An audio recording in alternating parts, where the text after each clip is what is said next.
Hi all of you. In this video, we're going to see about hexose monophosphate shunt pathway. Now, it's also called as the pentose phosphate pathway. All right.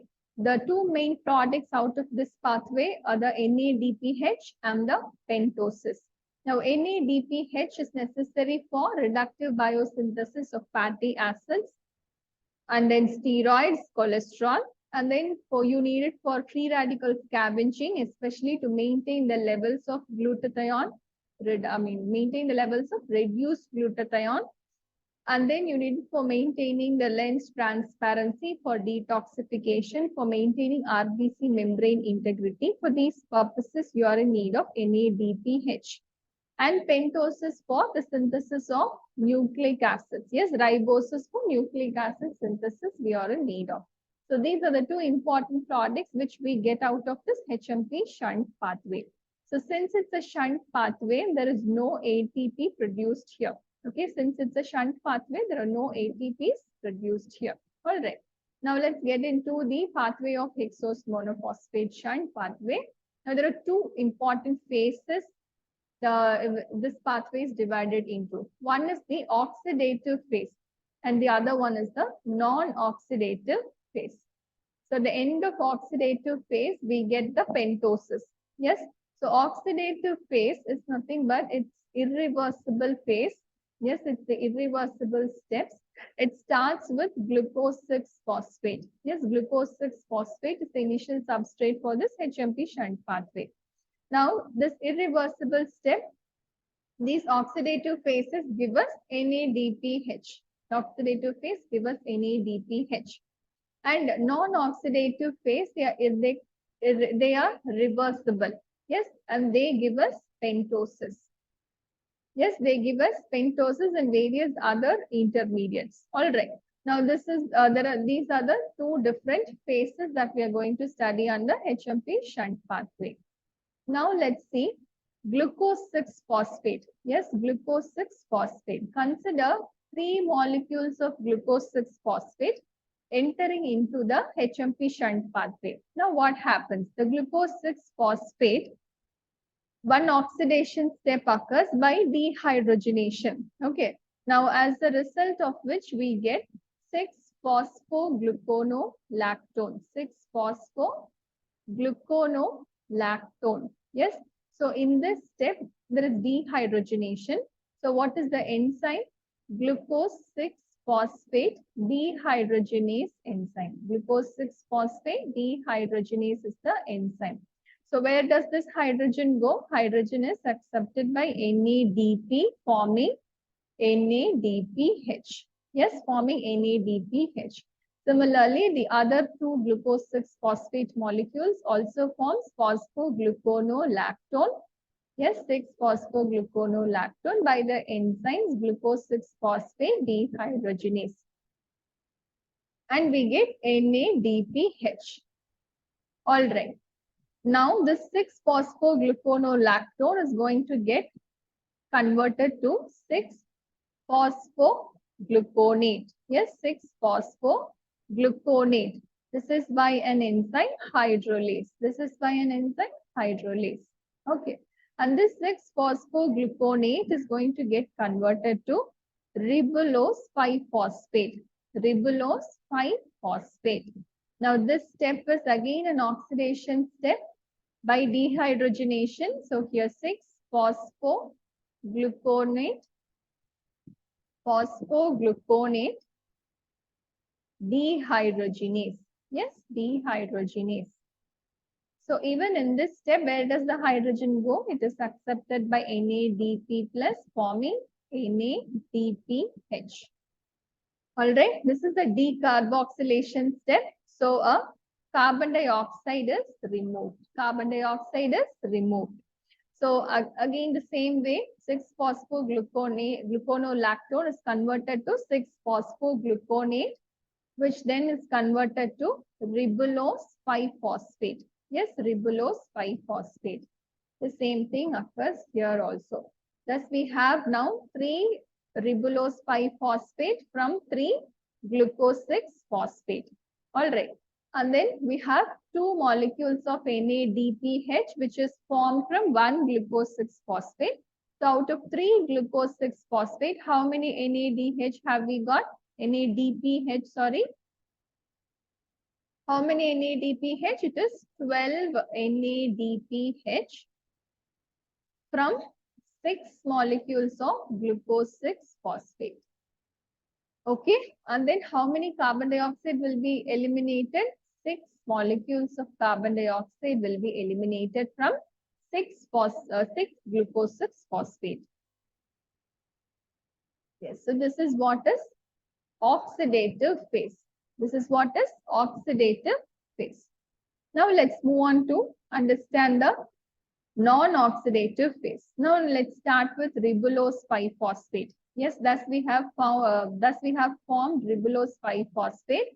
So from 3 molecules of glucose 6-phosphate, now we have got 3 molecules of ribulose 5-phosphate. Yes, ribulose 5-phosphate. There are 2 enzymes. One is epimerase, the other one is isomerase. So if ribulose 5-phosphate is acted upon by an epimerase, yes, what happens? What is an epimer? Epimer is nothing but change in spatial configuration of H and OH along only one carbon atom. So ribulose 5-phosphate, if it is acted upon by an epimerase, it gets converted to xylulose 5-phosphate. Okay, it's a ketose and ketose. So xylulose 5-phosphate. So 2 ribulose 5-phosphate will get acted upon by epimerase to form xylulose 5-phosphate. Now, another enzyme which is isomerase, ketoisomerase. Okay, ketoisomerase, what happens? The ketone group is now going to get converted to a aldose. So this is ribose 5-phosphate. Okay, so ribulose 5-phosphate when acted upon by ketoisomerase will form ribose 5-phosphate. All right. From this what happens? There is one trans-ketolase action, trans-aldolase action, another trans-ketolase action which is going to happen. Now let's see for the first trans-ketolase action. So this is again the xylulose 5-phosphate. Now here it's a 5 carbon. This is also a 5 carbon. This is also a 5 carbon. All right. Now from the ketose, which action is it that I told you? It is trans-ketolase. It's trans-ketolase. So from the ketose, xylulose. This is xylulose and this is ribose. Okay. Now 2 carbons. Okay. 2 carbons from this ketose xylulose is going to get transferred to the ribose. Okay. That is an aldose to form another ketose which is 7 carbon pseudoheptulose. Okay. A 2 carbon from the xylose is going to get transferred to the ribose, which is an aldose, forming a 7 carbon pseudoheptulose, forming a 7 carbon pseudoheptulose. Okay, 7 pseudoheptulose, 7 phosphate. And then the remaining 3 carbon, what will happen? It will form glyceraldehyde 3-phosphate. It forms glyceraldehyde 3-phosphate. This is a 3 carbon. Okay, so 2 carbon from the ketose is transferred to the aldose to form another ketose, that is 7 carbon ketose, which is pseudoheptulose, and a 3 carbon aldose, which is glyceraldehyde 3-phosphate.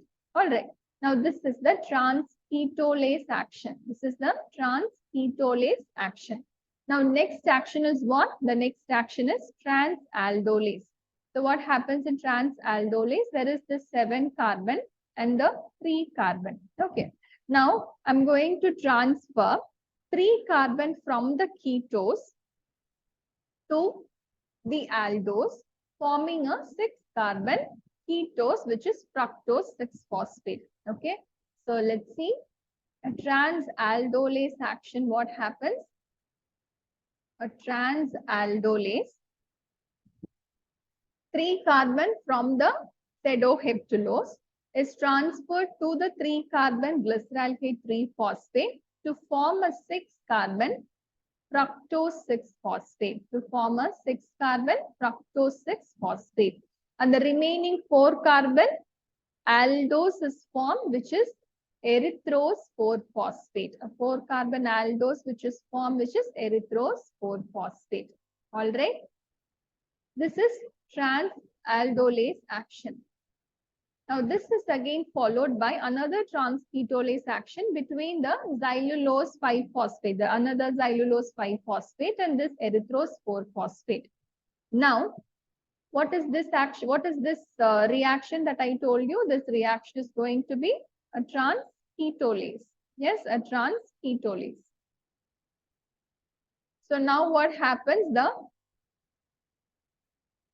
2-carbon from the ketose xylulose is going to get transferred to the aldose erythrose, forming a 6-carbon fructose 6-phosphate. Okay, and the remaining 3-carbon as glyceraldehyde 3-phosphate. The remaining 3-carbon as glyceraldehyde 3-phosphate. Yes. So now what is being formed? 1 fructose 6-phosphate and a 3-carbon glyceraldehyde 3-phosphate is formed. Now if you can see the fructose 6-phosphate, the first fructose 6-phosphate, the other fructose 6-phosphate, both of which will get converted to glucose 6-phosphate. Both of which can be converted to glucose 6-phosphate by an enzyme phosphohexose isomerase. Okay, by an enzyme phosphohexose isomerase. So this glucose 6-phosphate we have got. Similarly, in glyceraldehyde 3-phosphate is a 3-carbon. Now, when 2 molecules of glyceraldehyde 3-phosphate combines, it forms a 6-carbon. Is it not? By the reversal of glycolysis, that is, if the enzymes of gluconeogenesis are present and if you are in need of that, then 2 molecules of glyceraldehyde 3-phosphate can combine and form fructose 6-phosphate. Form fructose 6-phosphate. Now, since we have got only 1 glyceraldehyde 3-phosphate, I am mentioning it as half. When 2 molecules combine, then there is 1 fructose 6-phosphate obtained. Similarly, from fructose 6-phosphate, we have half glucose 6-phosphate. All right. Now, this is what is non-oxidative phase of the HMP shunt pathway. Now, what have we got here? We have got 2.5 glucose 6-phosphate. Is it not? 2.5 glucose 6-phosphate. Now, when 3 molecules of glucose 6-phosphate enters the HMP shunt pathway, how many NADPH is obtained? How many NADPH is obtained? 6 NADPH is obtained. Is it not? How many carbon dioxide is eliminated? 3 carbon dioxide molecules are eliminated, right? And then how many glucose 6-phosphate? 2.5 glucose 6-phosphate is regenerated because we are already starting with glucose 6-phosphate. So 2.5 glucose 6-phosphate is regenerated. All right. No ATP is synthesized in this reaction. Now, if 6 molecules of glucose 6-phosphate enters HMP shunt pathway, what happens? 12 NADPH molecules are got, 6 carbon dioxide molecules are released, and 5 glucose 6-phosphate is regenerated. So what has happened? When 6 molecules enter, 5 are regenerated. So what happens to that 1 glucose? That 1 glucose is released as 6 carbon dioxide molecules, which means that 1 glucose is completely oxidized. 1 glucose is completely oxidized. The rest 5 glucose 6-phosphate is regenerated. So 1 glucose is completely oxidized and is released as 6 carbon dioxide molecules. Understood? So this is what is the 6 glucose 6-phosphate. If it enters HMP shunt pathway, 1 molecule of glucose is completely oxidized. All right.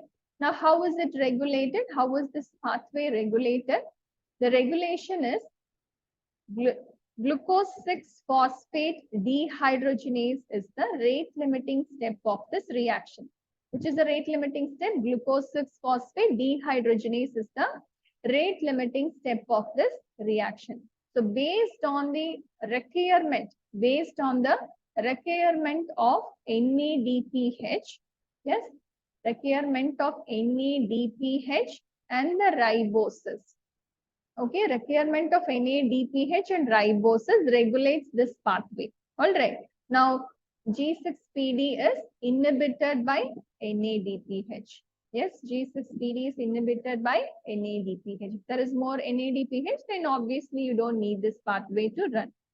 So requirement of NADPH and ribosis regulates the HMP shunt pathway. All right. This is what is regulation. So we've seen hexose monophosphate shunt pathway.